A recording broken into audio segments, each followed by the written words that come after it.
فرعون اپنے محل کے اندر چین کی نیند سو رہا تھا کہ ایک دم گھبرا کر اٹھ گیا۔ فرعون نے ایک دردناک خواب دیکھا جس خواب نے اس کی نیند کو اڑا کر رکھ دیا۔ اس ہیبت ناک خواب کو دیکھنے کے بعد فرعون نے کل اپنے دربار کے اندر تمام نجومیوں کو اکٹھا کیا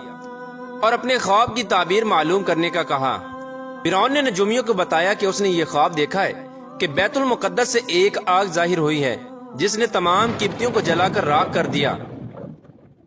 جبکہ بنی اسرائیل کے مسلمانوں کو کچھ بھی نہ کہا۔ چنانچہ اس وقت تمام نجومیوں نے اپنے علم کا استعمال کیا اور اس خواب کی تعبیر نکالی، اور نجومیوں نے فرعون کو خواب کی یہ تعبیر بتائی کہ بنی اسرائیل میں ایک ایسا بچہ پیدا ہوگا جو تمہاری سلطنت کو تباہ و برباد کر دے گا اور خود تمہاری سلطنت پر قابض ہو جائے گا۔ چنانچہ فرعون نے اس خواب کی تعبیر سن کر اپنی سلطنت کے چھن جانے کے خوف سے قبطیوں کو یہ حکم جاری کیا کہ بنی اسرائیل کے ہر گھر کی نگرانی کی جائے، اور جس گھر میں بھی بچہ پیدا ہو اس کو قتل کر دیا جائے،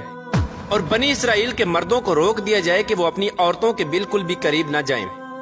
چنانچہ اس طرح فرعون کا حکم پاتے ہی بنی اسرائیل کے ہر گھر کی نگرانی ہونے لگی، اور بنی اسرائیل کے مسلمانوں کے گھر میں جو بھی بچہ پیدا ہوتا اس کو قتل کر دیا جاتا۔ لیکن اللہ تبارک و تعالیٰ کی تقدیر میں جو کچھ لکھا تھا وہ ہو کر ہی رہنا تھا۔ اسی قتل و غارت کے دوران اللہ تبارک و تعالیٰ کی قدرت سے 2 بچے ایسے پیدا ہوئے جو اس قتل و غارت سے بچ گئے، اور اللہ تبارک و تعالیٰ کی قدرت یہ کہ ایک بچہ فرعون کے گھر میں پرورش پانے لگا، اور دوسرا بچہ جس کو اس کی ماں نے قتل کے ڈر سے ایک دور پہاڑ کے اندر چھوڑ دیا تھا، اس کی پرورش کے لیے اللہ تبارک و تعالیٰ نے اپنے سب سے مقرب فرشتے حضرت جبرائیل علیہ السلام کی ڈیوٹی لگائی۔ چنانچہ حضرت جبرائیل علیہ السلام روز اس بچے کے پاس آتے اور اس کے منہ میں اپنی انگلی داخل کرتے۔ اس انگلی کی وجہ سے اس بچے کو خوراک اور دودھ ملتا، جس کی وجہ سے اس بچے کی نشو نما ہونے لگی۔ چنانچہ وقت اسی طرح گزرتا گیا اور وہ دونوں بچے جوان ہو گئے۔ اتفاق سے دونوں بچوں کا نام موسیٰ تھا۔ لیکن اللہ تبارک و تعالیٰ کی قدرت یہ کہ جو بچہ فرعون کے گھر میں پرورش پایا وہ بڑا ہو کر اللہ تبارک و تعالیٰ کا مقرب نبی حضرت موسیٰ علیہ السلام بنے، اور جس بچے کی پرورش اللہ تبارک و تعالیٰ کے سب سے مقرب فرشتے حضرت جبرائیل علیہ السلام نے کی تھی وہ بڑا ہو کر بدبخت سامری جادوگر بنا۔ پیارو دوستو، ادھر جب فرعون کا ظلم و ستم حد سے بڑھنے لگا تو اللہ تبارک و تعالیٰ نے اپنے پیارے نبی حضرت موسیٰ علیہ السلام کو یہ حکم جاری کیا کہ وہ اپنی قوم کو لے کر مصر سے روانہ ہو جائیں، اور اللہ تبارک و تعالیٰ فرعون پر دردناک عذاب نازل فرمانے والا ہے۔ چنانچہ حضرت موسیٰ علیہ السلام اللہ تبارک و تعالیٰ کے اس حکم کی تکمیل کرتے ہوئے اپنی قوم کو لے کر مصر سے روانہ ہو گئے۔ چنانچہ جب حضرت موسیٰ علیہ السلام اور باقی تمام مسلمان دریائے نیل کے قریب پہنچے تو ادھر فرعون کو یہ خبر ملی کہ حضرت موسیٰ علیہ السلام اور اس کی قوم مصر کو چھوڑ کر جا رہے ہیں۔ یہ خبر سنتے ہی فرعون نے اپنے لشکر کو تیار کیا اور اپنے لشکر کو یہ حکم دے دیا کہ بنی اسرائیل کے تمام مسلمانوں کو اور حضرت موسیٰ علیہ السلام کو قتل کر دیا جائے۔ چنانچہ فرعون کا لشکر حضرت موسیٰ علیہ السلام کے لشکر کا تعاقب کرتے ہوئے ان کے پیچھے چل پڑا۔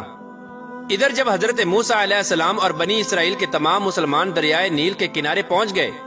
تو حضرت موسیٰ علیہ السلام نے اللہ تبارک و تعالیٰ کی بارگاہ میں دعا کی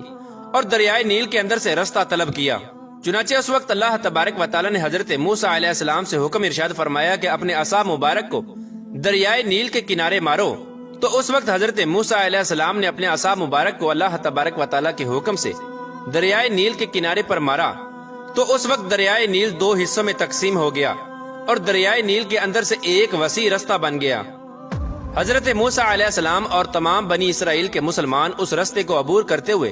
بڑی آسانی کے ساتھ دوسری طرف چلے گئے،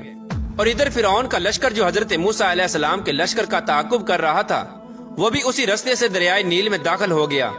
اس طرح جب فرعون کا لشکر دریائے نیل کے بالکل درمیان میں داخل ہوا تو اس وقت اللہ تبارک و تعالیٰ نے دریائے نیل کو مل جانے کا حکم دیا، تو دریائے نیل اللہ تبارک و تعالیٰ کے حکم سے آپس میں مل گیا۔ اس طرح فرعون اور اس کا تمام لشکر اور تمام قبطی دریائے نیل کے اندر غرق ہو کر ہلاک ہو گئے، اور اس طرح فرعون کو ہلاک کر کے اللہ تبارک و تعالیٰ نے دنیا کے لیے عبرت کا نشان بنا دیا۔ چنانچہ فرعون کی ہلاکت کے بعد حضرت موسیٰ علیہ السلام اور تمام بنی اسرائیل کے مسلمان ایک دوسرے مقام پر ٹھہر گئے۔ کچھ عرصے بعد اللہ تبارک و تعالیٰ نے حضرت موسیٰ علیہ السلام کو یہ حکم دیا کہ وہ اپنی قوم کو لے کر دوبارہ مصر میں واپس چلے جائیں۔ حضرت موسیٰ علیہ السلام اللہ تبارک و تعالیٰ کا یہ حکم پاتے ہی اپنی قوم کو لے کر مصر کی طرف روانہ ہو گئے۔ اللہ تبارک و تعالیٰ نے بنی اسرائیل کے مسلمانوں پر یہ فضل کیا کہ فرعون کے تمام تر محلات اور تمام تر خزانے بنی اسرائیل کے مسلمانوں کے سپرد کر دیے گئے۔ اسی دوران اللہ تبارک و تعالیٰ نے حضرت موسیٰ علیہ السلام کو تورات دینے کا بھی وعدہ کیا تھا۔ اللہ تبارک و تعالیٰ نے حضرت موسیٰ علیہ السلام سے یہ حکم ارشاد فرمایا تھا کہ وہ 30 دن اور 10 دن مزید روزے رکھیں۔ اس کے بعد اللہ تبارک و تعالیٰ حضرت موسیٰ علیہ السلام کو ایک ایسی کتاب دے گا جس کتاب کے اندر اس قوم کے تمام شرعی اصول ہوں گے، جس کے اوپر عمل کر کے یہ قوم اپنی زندگی گزارے گی، اور جس کتاب کے اندر اس قوم کی شریعت ہوگی۔ چنانچہ اس وقت حضرت موسیٰ علیہ السلام نے اپنے بھائی حضرت ہارون علیہ السلام کو قوم بنی اسرائیل پر خلیفہ مقرر کیا، اور خود اللہ تبارک و تعالیٰ کا یہ حکم پورا کرنے کے لیے کوہ طور پہاڑ پر چلے گئے، اور حضرت موسیٰ علیہ السلام کوہ طور پر جا کر اللہ تبارک و تعالیٰ کی عبادت میں مشغول ہو گئے اور روزے رکھنے لگے۔ چنانچہ حضرت موسیٰ علیہ